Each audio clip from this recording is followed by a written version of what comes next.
Hey there. I'm going to show you something that's useful to you, but it's going to take me 3 times as long to explain it than it will for you to do it. So if it takes me 20 minutes,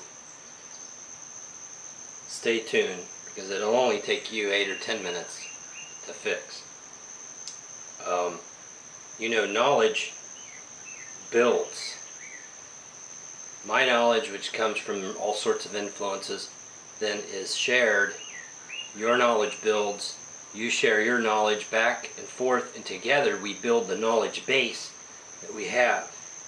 And I just can't show you things sometimes in 3 or 4 minutes, like I wish I could, that impart useful knowledge to you. I wish I could do as so many do with, a 4-minute video, but all that does half the time is it's entertaining, and it's, hey, look what I can do, and doesn't really show you how to do it. And I'm trying to solve real world problems too, which aren't so simple sometimes. But bear with me, and I think you'll get something out of this, because we'll talk about spade bits and problems and fixes. Hello. These are spade bits. They're pretty old now. They're not a new invention. When I started out in '82, carpenters were already very familiar with these and had been using them many years. So I think they go back quite a few decades. When hand electric drills came in to popularity, these bits seemed to pop up when the drills popped up. And for good reason, because to this day, these are one of the best drill bits you can use in wood drilling.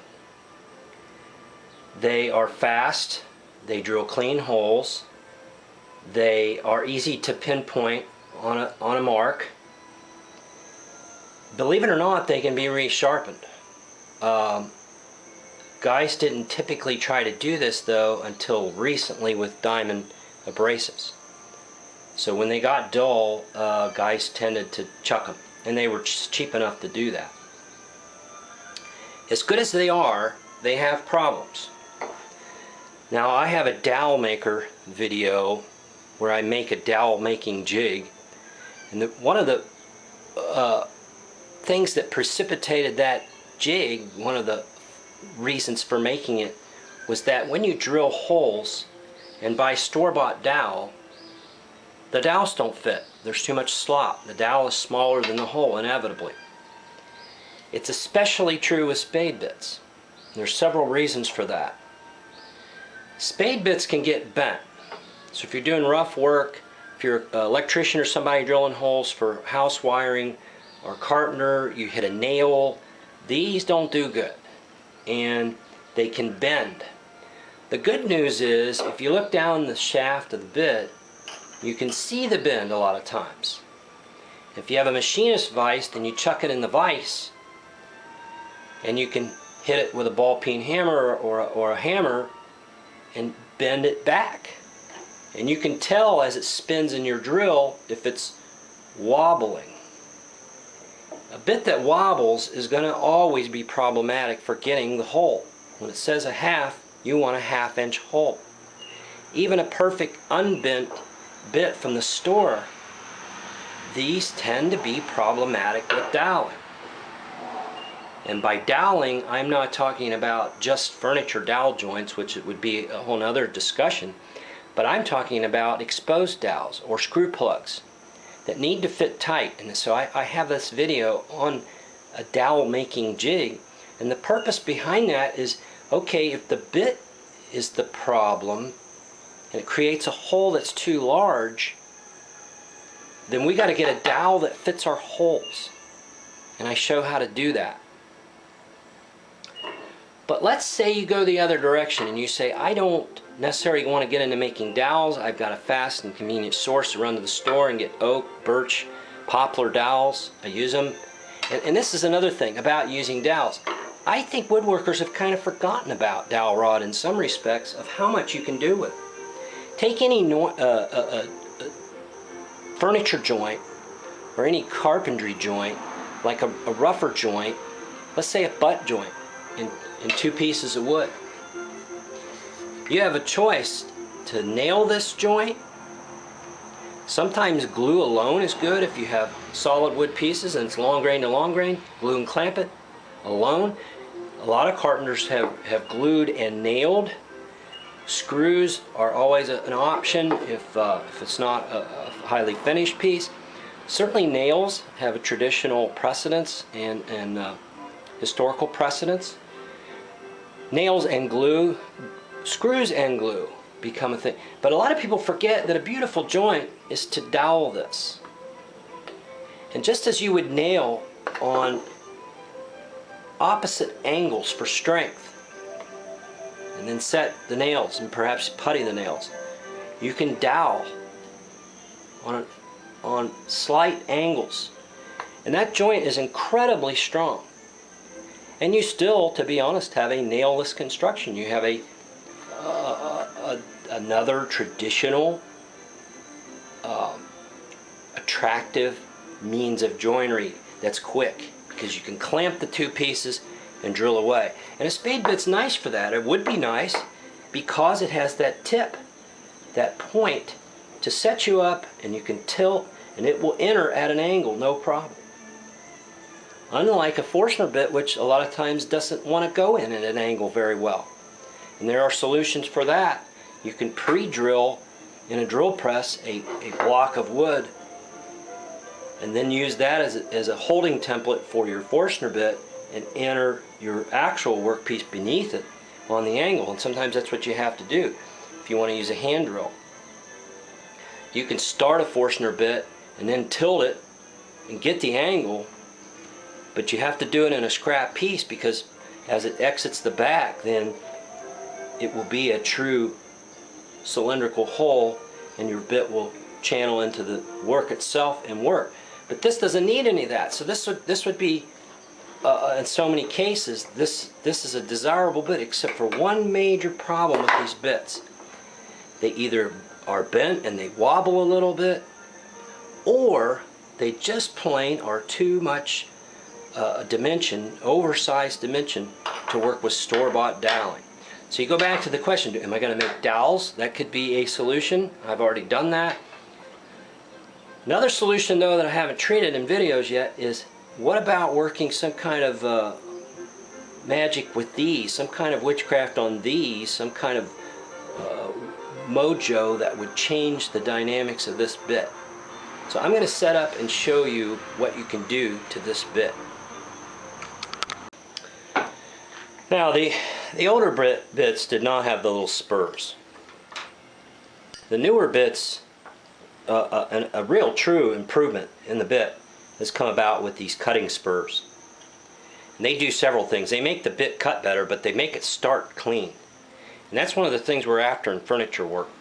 Anything with an exposed screw plug or dowel head, we want to see a flat, clean thing. I've dealt with all this in my dowel making video, where I go into a lengthy discussion on installing them, which I've not seen anyone do. In fact, I don't even see anybody talking about dowel much, other than, okay, here's a way to make it.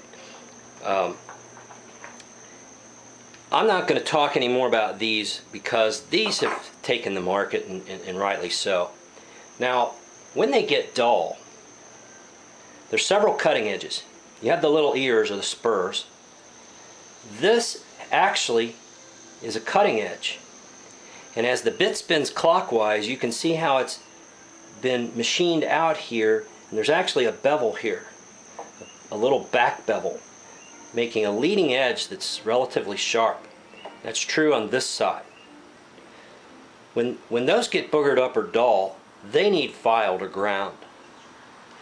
And anything you're going to do to touch this bit, you're going to risk getting it out of proportion and unsymmetrical. And I know all these things are going to come up, but believe it or not, I'm not the brightest star in the sky, and I'm not the handiest guy that ever existed, and I don't have the steadiest hand anymore.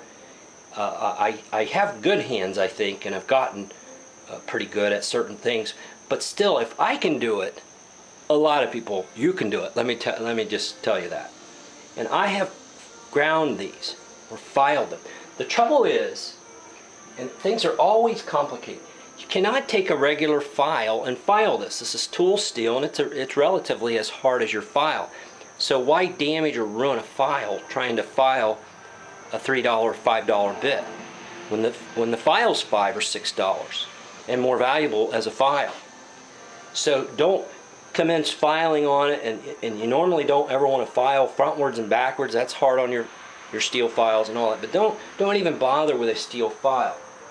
What you can do, you can buy, you'll see on clearance sometimes, and Harbor Freight has them, little diamond files. You can order them cheap, and the cheaper is fine because they are what they are. I don't think any of them are what you would call really good. So if you see a deal on these and you're wondering what could I use these for, and here it is, $3, $5 for a pack of these I don't even have the handle for these. They have a handle that holds the thing. But these are diamond files. If you can come across diamond files, you can file this. And naturally, as I said, you're going to come down and not square, you're going to file it with a back bevel. That's the thing, point number one, or tip number one. And obviously, if you have a machinist vise, you can chuck this in the vise and do that. Like that. Another type of file, these are wonderful, and they're really not that expensive. 12 to 14 bucks, you can get a 3-pack, 4-pack, 5 packs of these. They have diamond faces on them. They're fantastic products. They last a long time. Put a little glass cleaner or something on it and use these to do the same thing. And you have multiple grits, so if you're a purist and you want to do an even better job, you can do that. And there's so many uses for these. These are a great investment. I highly recommend them. You can do this is with a diamond stone, and of course the better the stone, the better this will work. This is a cheap Harbor Freight stone, but this block has enough of a corner here that you can actually put this leading edge down, and you can kiss that leading edge and then grind or file that back bevel.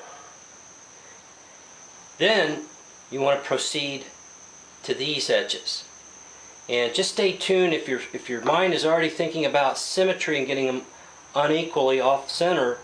I'm going to treat that subject here in a minute, so just stay tuned. But you'll do the same thing to the edge. You're going to set it down, kiss it on the stone, and then file. Equal number of strokes. And as you do that, you'll perfect this cutting spur on the outer side and sharpen it. There is actually ways, if you study these bits, how to come in from the other side and grind a little out of there. If they really get off, or if they get so bad, think about changing the bit, because you know, for a $3 bit you don't want to spend too much time on this. But I'm talking about how to solve a problem with dowel is the real issue. Because when the dowel doesn't fit, you can change the dowel or change the bit. I've already treated the subject of making your own dowel and changing the dowel size and making it what we need, but right now we're dealing with change the bit, make it work. So that's really enough said on this, and we'll move on, but I'll talk to you about symmetry here.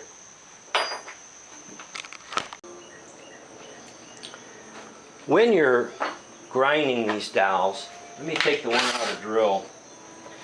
One other tip I want to give you is an old sharpening trick, is to take a permanent marker and mark the edges. Then you can see, as you file, you can see that you're hitting that angle correct. Let's say this was chucked in a vise and you were working with it. You could see what you're doing. If you'll count the strokes with your filing, you will stay pretty equal. What you don't want to do is get one side in way more than the other, and then the other one that's farther from the axis of the center of the bit is doing all the cutting, and this one isn't doing much cutting. Because if this was ground off, the bit would work, just not as well, and it would be unbalanced. And if you get these two an unequal amount from the center line, you begin to cause problems. Well, one way to deal with that is mark this with a marker, take the same number of file strokes, and you'll stay pretty close. Another thing you can do is, when you go to test the bit, mark it again with marker and drill. And if one of them rubs more than the other, you'll see the marker rub off. And that's how I did this bit. And I could see right off, oh, I need a few more strokes or more grinding on this side. Because if you're using a power method and you want to do something really pretty slow, you don't want anything too fast and you don't want to heat this up. And the diamond wheel, you just touch it on there for a matter of seconds and then remove it. You'd have to time that to get it equal, and it's very difficult. So you really don't have a good way other than marking this with some marker. Drill a test hole and you'll see it rub more on one than the other, and you know that then you need to take the one that hasn't rubbed off and remove a little more metal, and then you can get them pretty good. Because I did my final test, I had them both about equally rubbed off, and I knew that I was achieving pretty good accuracy. I suppose there's some other machinist way of finding the center here and measuring out, and of course if you have digital calipers, as you've seen me use, you know, there's a lot you can do to probably check that, but you really don't need to go to all that trouble. Just try to get it close, and then the bit will perform pretty well. On a bit like this, you wouldn't want to change this dimension.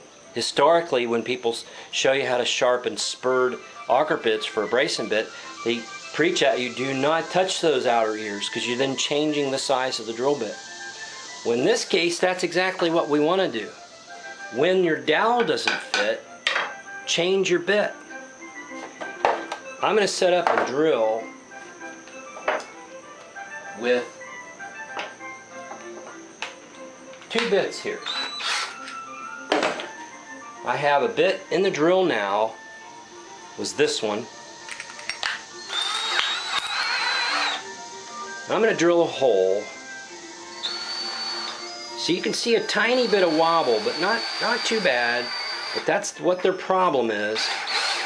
Rather than try to beat on it and fix that, I'm going to go ahead and drill the hole, because you could get a new one out of the package that wobbles about like that. And it's minor, but it's there.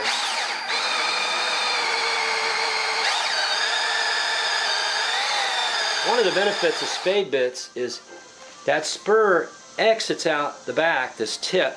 You can actually reverse then and come from the other way and have 2 clean sides. That's pretty rare with drill bits. It's hard to do with Forstner bits. Okay, I've drilled the hole as carefully as I can. I insert this dowel. Look at how much slop that is. I'm going to zoom in and make sure you can see how much slop that is in that drill bit.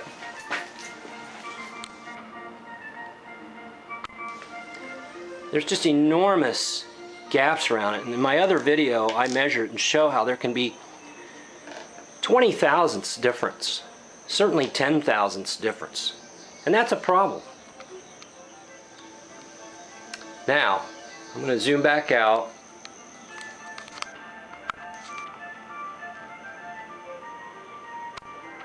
This bit has a star on it, and the reason it does is to remind me that I have changed this bit's edges and filed them in to make the bit purposely smaller. Now watch the fit of this hole with a dowel, store-bought dowel.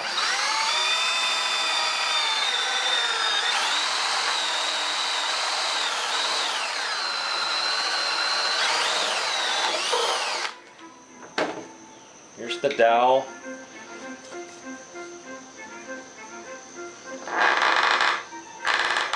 That baby is as tight. That could go in without glue and work. You put a little bit of glue on that. In fact, you can argue that's too tight. Part of it is it's humid, and my doweling has swelled up to its maximum dimension, which is nice sometimes, but actually it wouldn't normally be this tight. that's perfect for so many applications. I decided to try my homemade dowel, which is a little beefier.